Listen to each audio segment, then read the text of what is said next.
Bonsoir, il est 16h30 sur Grand Lille TV. La météo, la journée a été couverte aujourd'hui et bien demain ça s'améliore avec un grand soleil l'après-midi, un beau temps si vous êtes en vacances. Et on fera un point complet sur vos conditions de météo du week-end juste après ce flash.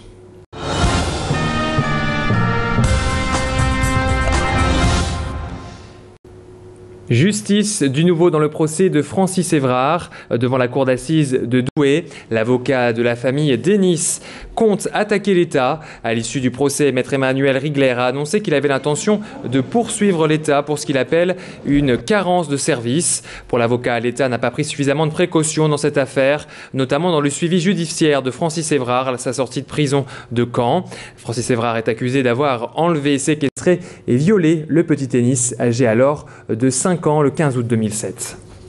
On fait un point sur la grippe A, H1N1 et la propagation du virus s'accélère avec 379 cas avérés d'après l'Institut de veille sanitaire.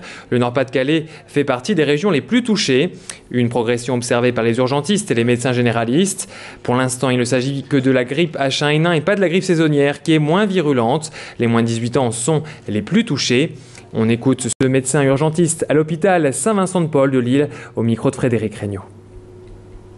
On a eu 2 personnes hospitalisées avec les prélèvements qui sont revenus positifs. Là, c'est là qu'on s'est dit ça commence à arriver. C'est la première fois qu'on avait des prélèvements positifs.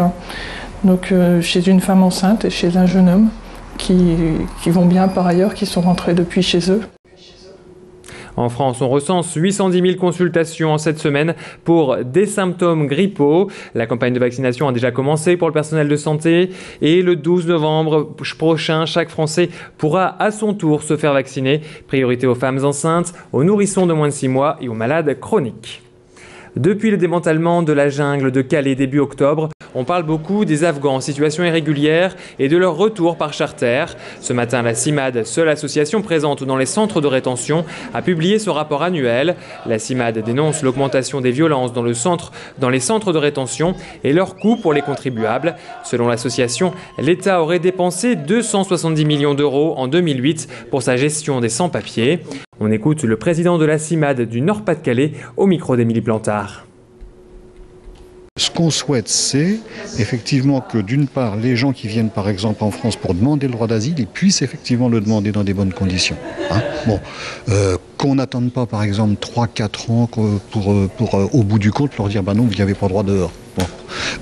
Et puis qu'on examine effectivement leurs demandes.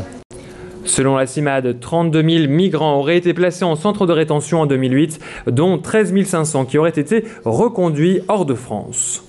Emploi, on vous en parlait cette semaine, le chômage grimpe dans la région pour le mois de septembre.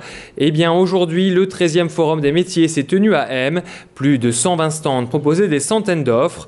Les demandeurs d'emploi étaient appelés à se présenter aux employeurs avec leur CV et ils ont eu 10 minutes pour convaincre. Ça paraît rapide, mais ça permet aux candidats de décrocher directement un autre entretien plus complet. On écoute le directeur du Pôle emploi qui était également présent à ce forum au micro d'Élodie Bernachon. La région présente effectivement un taux de 12,8% de taux de chômage. C'est le premier taux de chômage de France. Donc Pôle emploi doit diversifier son offre de services, diversifier son accompagnement pour répondre effectivement aux besoins à la fois du chercheur d'emploi et puis surtout aux besoins de l'entreprise. Parce que la finalité de tout ça, c'est cette intermédiation, cette relation entre l'entreprise et le chercheur d'emploi. Et l'année dernière, ce forum des métiers a remporté un grand succès. 4000 personnes ont fréquenté ce salon. Et on termine ce flash avec une bonne nouvelle pour la faculté de Lille 1. L'Université de technologie et des sciences prend désormais la 333e place au classement mondial des meilleures universités. En 2008, elle occupait la 382e place et à l'échelle nationale, Lille 1 fait également un bon résultat puisqu'elle arrive en 8e position. Une grande fierté pour la faculté de Lille 1. On écoute d'ailleurs le président de la faculté au micro d'Élodie Bernachon. Pas étonnant que nous soyons à la fois bien placés et que nous progressions. Ça, c'est le travail, je dirais, collectif, entrepris depuis plusieurs années, travail collectif des collègues, les enseignants-chercheurs, les personnels ethos, les laboratoires, les composantes, l'équipe de direction et la présidence. Donc c'est un motif de satisfaction donc, pour une université que de progresser.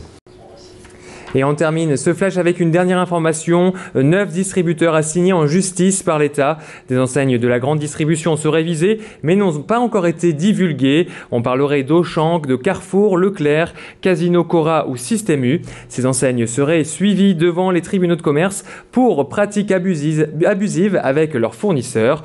Nous avons joint aujourd'hui la direction d'Auchan qui nous a affirmé ne pas être au courant officiellement. Il est 16h35, c'est la fin de ce flash. À suivre votre météo, notamment du week-end, et les conditions de circulation de ce soir. Restez avec nous.